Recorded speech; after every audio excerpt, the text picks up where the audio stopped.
శౌర్య సినిమాకి వస్తే మ్యూజిక్ గురించి, మ్యూజిక్లో తమ్ముడిని గిరిని ఇంట్రడ్యూస్ చేశారు.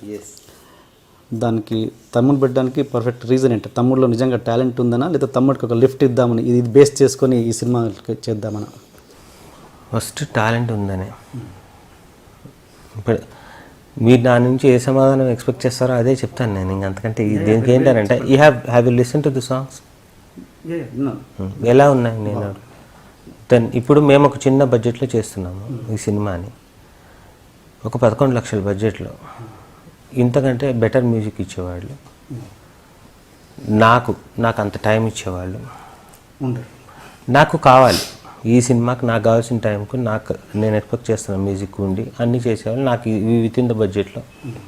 ఈ పారామీటర్స్ అన్నిట్లో వీడు కుదురుతాడని నేను నమ్మాను. And final output is important. ఈ సినిమా కంటే ముందు నువ్వు మ్యూజిక్ డైరెక్టర్గా చాలా ప్రయత్నాలు చేసావు, చాలా స్ట్రగుల్ అయ్యావు.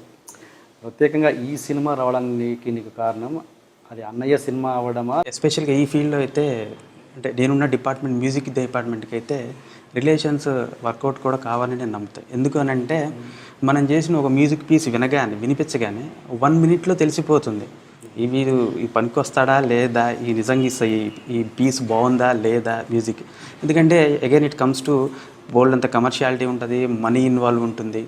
ఏదో ఒక కిరాణా షాప్లో లాగా ఒక పొట్లం కట్టే కైండ్ ఆఫ్ జాబ్ కాదు ఇది.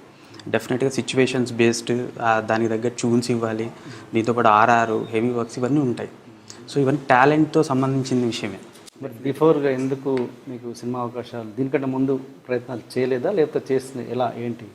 సో నేను యాక్చువల్గా కీబోర్డ్ ప్లేయర్గానే వర్క్ చేసి ఉన్నాను అనమాట. అనూప్ గారి దగ్గర చేశాను, దాని తర్వాత చిక్కిరి గారికి లాస్ట్ ఆయన ఎర్రబస్ వర్క్ చేసి ఉన్నాను అవన్నీ.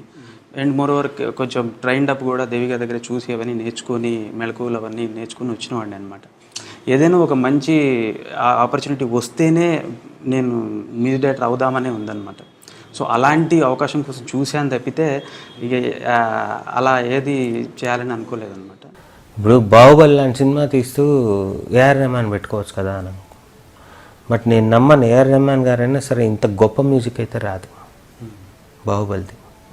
వాళ్ళిద్దరు ట్యూనింగ్ కూడా ఇంపార్టెంటే కదా. ఎంత గొప్ప మ్యూజిక్ బాహుబలిది.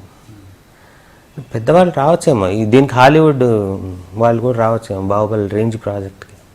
ఆ ట్యూనింగ్ ఇంపార్టెంట్. వాటన్నింటి నుంచి I'm quite happy what I'm getting. ఇక్కడ ఏంటనంటే నేను ఒక్కడిని పర్సనల్ డెసిషన్ తీసుకొని నెట్టేసే ప్రోగ్రామ్ జరగదు.